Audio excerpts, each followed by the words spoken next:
ناظرین، سریام کی تحقیقات کے مطابق اس وقت تک اربوں روپے کے اس سکینڈل کے حوالے سے ہم کچھ مزید بات کریں گے۔ اب سکینڈل ظاہر ہے منظر عام پر آ چکا ہے۔ ڈپٹی کمشنر ہمارے ساتھ موجود ہیں سید مجیب الرحمان صاحب۔ ابھی تک جو اس بارے میں آپ تک اطلاعات پہنچی ہیں آفیشیل یا غیر سرکاری طور پر، وہ کیا ہیں؟ آپ کو کیا پتہ چلا اس سکینڈل کے بارے میں؟ شکریہ جی، بسم اللہ الرحمن الرحیم۔ جب مجھے آپ ہی کی ذریعے کی پتہ چلا تو پھر میں نے اس کی انکوائری کا آرڈر کر دیا اور ساتھ ہی اسپیشل برانچ والوں کو اور لوکل ایڈمنسٹریشن کو میں نے یہ کام کیا کہ ان کی پوری ڈیٹا کلیکٹ کر کے مجھے پیش کیا جائے۔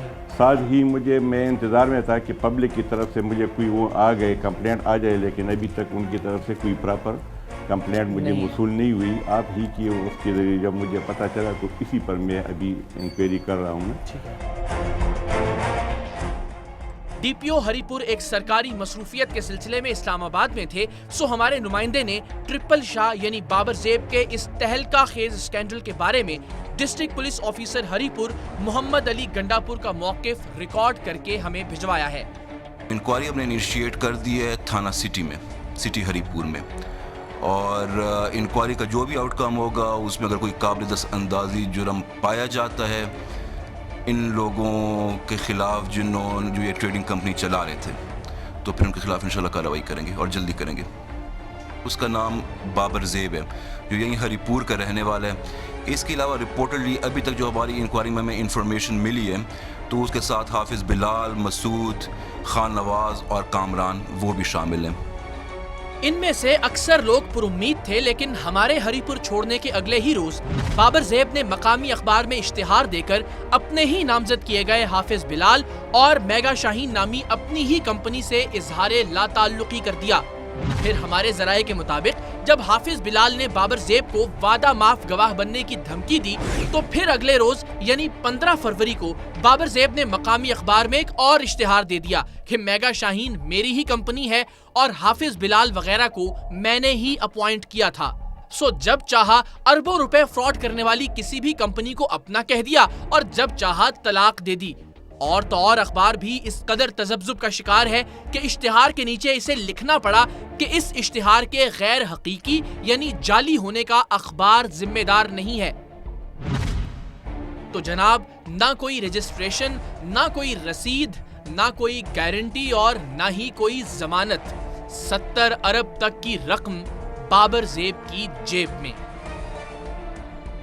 سریام کی ٹیم نے اسی علاقے کی سیاسی شخصیت اور سابق وزیر مملکت برائے خزانہ عمر ایوب خان سے بھی اس اربوں روپے کے گھپلے کے بارے میں ان کا موقف جانا۔ جو یہ مقامی سکینڈل چھڑا ہے تو اس کے بارے میں اخبارات میں نے دیکھا، میڈیا پہ آیا، پر جو مقامی لوگ ہیں انہوں نے کوئی اپروچ نہیں کی اور یہ اخبارات کے ذریعے اور میڈیا کے ذریعے ہی سننے میں آیا۔